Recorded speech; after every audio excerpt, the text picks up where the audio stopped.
इस विधानसभा क्षेत्र से कांग्रेस पार्टी के राहुल जी के, सोनिया जी के, हम सब के और आपके लोकप्रिय उम्मीदवार हमारे छोटे भाई विनोद सुल्तानपुरी जी और हमारे फरीदाबाद से विधायक शर्मा जी और प्रेक्षक महोदय, बहुत सारे हमारे नेता मंच पर उपस्थित हैं और इस सभा में मौजूद नौजवान दोस्तों, बुजुर्गों, माताओं, बहनों, बच्चों, साथियों, कल प्रचार का आखिरी दिन और 12 तारीख को प्रदेश में सरकार है और मैं मानता हूं कि 5 साल की सरकार का जो कार्यकाल है आपने भली भांति देखा है। 8 साल से केंद्र में बीजेपी की सरकार है और 5 साल से यहाँ भाजपा की सरकार है। पिछली बार हम चुनाव हारे थे और हम लोगों ने, कांग्रेस ने बड़ी विनम्रता से जनादेश को स्वीकार किया और आप लोगों ने जिस सरकार का गठन किया या उसको वोट दिया उसको भी स्वीकार किया। इन 5 सालों में कितने पेपर लीक हुए, कितने घोटाले हुए, अस्पताल, स्कूल, क्लिनिकों की क्या हालत है आप लोगों ने देखी। और ये बहाना भी आप नहीं दे सकते कि हमारे को केंद्र सरकार की मदद नहीं मिलती, क्योंकि आज भी प्रधानमंत्री यहाँ पर आए थे हिमाचल प्रदेश, कांगड़ा में, और दोनों प्रधानमंत्री और मुख्यमंत्री डबल इंजन रोज बोलते रहते हैं और यहाँ बोलते हैं कि सरकार स्टेबल रहनी चाहिए, 5 साल में काम नहीं हो पाता, इसलिए सरकार को रिपीट होना जरूरी है। अब राजस्थान जाएंगे तो बोलेंगे वहां सरकार रिपीट होनी नहीं चाहिए क्योंकि वहां कांग्रेस की सरकार है। तो ये लोग जगह और मौका देखकर बात बदल लेते हैं। मैं तो आपसे कहना चाहता हूं कि हमारी पार्टी ने इस बार जो जनता से संवाद किया और हम लोगों ने कुछ वादे पब्लिक से किए हैं। हमने कहा कि हमारी जो माताएं बहनें हैं उनको हर महीने 1500 रुपये का भत्ता मिलेगा और ये हम इसलिए देना चाहते हैं क्योंकि हमारी गृहिणी माताएं बहनें घर चलाती हैं, रसोई चलाती हैं, पूरे घर का देखभाल करती हैं। भाजपा की सोच है पैसा जेब में जाए लेकिन गिने चुने लोगों के पास जाए। वो लोग जो देश में हवाई अड्डे, रेलवे लाइन, बिजली कंपनी, बैंक, इंश्योरेंस कंपनी, जो देश की संपत्तियां हैं उसको जो औने पौने दाम में खरीद रहे हैं, उनकी जेब में पैसा जा रहा है खरबों रुपए। और देश में आज खाई बढ़ गई है। आपने भी देखा होगा अमीर गरीब में जो दूरियां हैं वो बहुत बढ़ गई हैं। मनमोहन सिंह जी प्रधानमंत्री थे तो 14 करोड़ लोगों को हमने गरीबी रेखा से ऊपर हम उठा कर लेके आए थे। आज आप देखो जिन पे पैसा है उन पे इतना पैसा हो गया, लॉकडाउन हो गया, नोटबंदी हो गई, लेकिन जिन पे पैसा था उन पे इतनी दौलत हो गई कि वो उनके पास गिनने का टाइम नहीं है पैसे को। और जो गरीब थे रोटी नसीब नहीं हो रही है। तो ये खाई जो पैदा हुई है ये बहुत चिंताजनक है। ये दूरियां खाइयां बढ़ती रहेंगी तो देश के लिए अच्छा संकेत नहीं है। महंगाई का जिक्र मैं करूं आपसे बेहतर कौन जानता होगा इस बाजार में। आप पहले 10 साल पहले, 5 साल पहले 500 रुपये जेब में डाल के आप जाओ बाजार में तो खाने पीने की चीज जो है, फल फूल, साग, चाय पत्ती, तेल, पानी, जो भी लो ले सकते थे। आज पेट्रोल डीजल देसी घी से महंगा हो गया, 100 रुपये का लीटर हो गया पेट्रोल और डीजल। गैस का सिलेंडर 1100, 1150 रुपये का मिल रहा है। और कोई भाजपा का नेता इतने आ रहे हिमाचल प्रदेश में, रक्षा मंत्री, गृह मंत्री, मुख्यमंत्री, प्रधानमंत्री, कोई ये नहीं बोल रहा कि हम महंगाई को कम करेंगे या महंगाई हो भी गई है, उसका कोई जिक्र नहीं है। और जिक्र तो है मंदिर बनेगा, मस्जिद का होगा, हिंदू का होगा, मुसलमान का होगा, और रोज भाषण सुनता हूं मैं हिमाचल प्रदेश में। और असली बात तो ये साथियों कि ये सारे नेता यहाँ पे कर क्या रहे हैं भाई। अगर जो हमारे मुख्यमंत्री जी हैं जयराम जी, इनकी सरकार के काम से अगर लोग खुश होते तो मोदी जी को आना थोड़ा पड़ता रोज यहाँ पर। वो क्यों आ रहे हैं? तो उनको मालूम है यह मामला गोल है। अब मैं हिमाचल में बहुत घुमा हूँ, मैं लाहौल स्पीति, बिलासपुर, कांगड़ा, मंडी, शिमला, हर जगह गया हूँ। हर जगह बदलाव की हवा चल रही है और सरकार कांग्रेस पार्टी की बनने जा रही है, इसमें कोई किसी को शक नहीं है।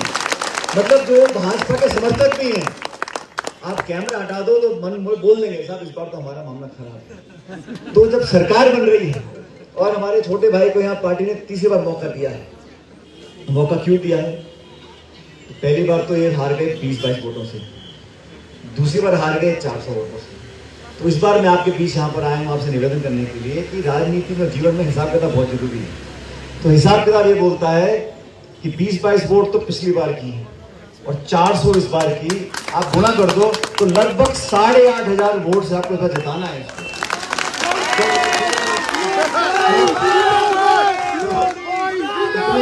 कांग्रेस से जब हारे इस कम उम्र में, और फिर भी लगातार संपर्क जनता से बनाए रखना, ये कभी हताश नहीं हुए, इन्होंने हार नहीं मानी। लोगों के बीच में जो जीत गया वो तो आपके भी जानेगा, जो जीता नहीं है वो लगातार आपके बीच में संपर्क बनाए हुए हैं। इसलिए मेरा आपसे निवेदन है, अभी 2-3 दिन बचे हैं और हम लोगों ने मुझे जो फीडबैक मिल रहा है, लोगों का मैं रुझान देख रहा हूं, जो लोगों से बात हो रही है, जो चर्चा हो रही है कि भारी बहुमत से सरकार यहाँ पर हिमाचल प्रदेश में कांग्रेस पार्टी की बनने जा रही है और पूरे देश के लोग देख रहे हैं। हिमाचल की बात नहीं, ये राज्य छोटा है, देश की जनता की निगाह इस पे लगी हुई है हिमाचल प्रदेश पे कि 8 दिसंबर को कितना बहुमत लेकर यहाँ से बीजेपी की विदाई करनी है। अब मैं 8 तारीख को जब मतपेटी खुलेगी और वोट बाहर आएंगी तो आप लोग जनता जनार्दन है, जिसका बटन आप दबा दोगे वो जीतेगा। वोट आपके पास है, लेकिन आपको तराजू में तोलना चाहिए कि जब कांग्रेस की सरकार केंद्र में थी, यहाँ नरेगा चलता होगा गांव में, काम का कानून, रोजगार का कानून नरेगा हमारी सरकार ने बनाया, खाद्य सुरक्षा कानून हमने बनाया, शिक्षा का कानून हमने बनाया। तो हम लोग तो जो आम जनता की मूलभूत सुविधा है उसके कानून बना रहे हैं। मोदी जी ने कानून क्या बनाया? 3 कृषि कानून बनाए। 1 साल तक देश भर के किसान दिल्ली बैठे रहे, सैकड़ों की मौत हो गई। भगवान तो जानता है कि उन्होंने कानून क्यों बनाया और क्यों वापस ले लिया। मतलब लोगों को परेशान करने के अलावा कुछ काम ही नहीं है। आपने किसान से पूछ के वो 3 कानून बनाए थे और फिर किसानों के दबाव वापस ले लिए। ये नोटबंदी करते हैं, ये जीएसटी लगाते हैं। अभी रोटी चुपड़ी है तो जीएसटी लगेगा और सूखे तो नहीं लगेगा। दाल पे, पकौड़े पे, फेफड़े पे, हर चीज जीएसटी के 7 दर बना रखी है। हम लोग जब जीएसटी लेकर आने वाले थे कांग्रेस की सरकार में तो बड़ा विरोध करते थे।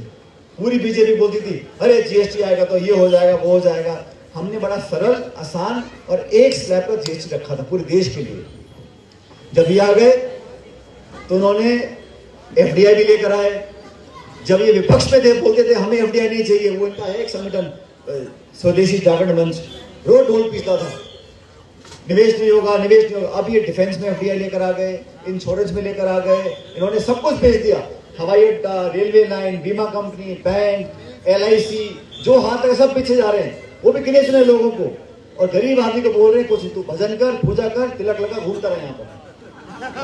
पेट थोड़ा भरता है इससे, कितने रोजगार नहीं है। मैं तो मुख्यमंत्री से पूछना चाहता हूँ कि 5 साल के आपकी रिपोर्ट कार्ड लेकर आओ और यहाँ इस क्षेत्र में आके खड़े हो, बताओ कि मैंने 5 साल में इतने उद्योग लगाए हैं, इतने बच्चों को नौकरी दी है। अब पिछले 1 महीने से रोज पत्थर लगा रहे हैं, रोज नारियल फोड़ रहे हैं, फीता काट रहे हैं, हम ये कर देंगे, हम स्कूल का। अब संकल्प पत्र लेकर आए कि अगले 5 साल में हम ये करेंगे। भाई आपने पिछले 5 साल में क्या किया? इसलिए 12 तारीख को आप सबको मतदान करना है और ये 3री बार आपके बीच चुनाव लड़ रहे हैं। मैंने पहले कहा ना आपको कि इस बार हमें कमी करनी है पूरी सूट समेत, इसलिए 8,500 वोट कम से कम 8,500 जीतेंगे विनोद जी, तो हमें लगेगा कि आपने हमारी बात को माना है। इसलिए हाथ के निशान पर वोट दबाकर विनोद सुल्तानपुरी जी को जिताकर भेजो। ये शिमला जाएंगे, आपके विधायक बनेंगे और आपके अपने बेटे भतीजे पोते बनकर काम करेंगे। मैं आपको विश्वास दिलाता हूँ, इनके पीछे पूरी पार्टी खड़ी है, हम लोग भी खड़े हैं और इस क्षेत्र के विकास के लिए जो समर्थन सहायता चाहिए होगी हम सब मिलकर करेंगे। हमारे जो फरीदाबाद से विधायक हैं, आप लोग कम जानते पंडित जी को, कहाँ के वो रहे। ये शर्मा जी जो है ये बहुत ज्यादा मेहनती और कर्मठ व्यक्ति हैं और ये जहाँ पैर डाल देते हैं ना पंडित जी, वहां पे भैया पार हो जाते हैं। तो आप यहाँ पर आए हो विनोद जी की मदद करने के लिए, तो मेरा पूरा विश्वास है कि 36 कौम के लोग इसमें, देखो ये जाति पाति भूल जाओ, ये कांग्रेस की सरकार बनने जा रही है, आपका प्रदेश है, आपका अपना बच्चा है और आप लोगों को जाति पाति छोड़कर ये निशान पहचान कांग्रेस पार्टी के से वोट डालनी है। और कृपया करके अपनी वोट की कीमत समझो, एक वोट कीमती है, इसे यहाँ मत डाल देना। आप ये वोट जाहिर मत करना, जो जीत रहा है, जो सरकार बन रही है उस पर वोट डालोगे, आपकी वोट की गिनती होगी और इनके कंधों पर एहसान रहेगा आपका कि आपके वोट से जीत कर गया है। तो इसलिए 12 तारीख को हाथ के निशान में बटन दबाकर भारी बहुमत से इस छोटे भाई को जिताकर भेजो। ये बहुत दिनों से आपके काम कर रहा है, मेहनत कर रहा है। मैं भी आपसे आग्रह करने के लिए आया हूँ कि भारी मतों से विनोद जी को जिताकर भेजो। और हम लोगों ने ऐलान करा है, हमारी सरकार बनने के बाद पहली मीटिंग में ओपीएस लागू करेंगे, ओल्ड पेंशन प्रदेश में लागू करेंगे। हमने छत्तीसगढ़ में करी है, जहां जहां कांग्रेस सरकार बनाएगी वहां पे काम को हम करेंगे। भाजपा के पास कोई जवाब नहीं है, ना तो बेचारे हाँ बोल सकते हैं और ना बोल सकते हैं। हाँ बोलेंगे तो गुजरात में मांग होगी, यूपी में मांग होगी, देश में मांग होगी।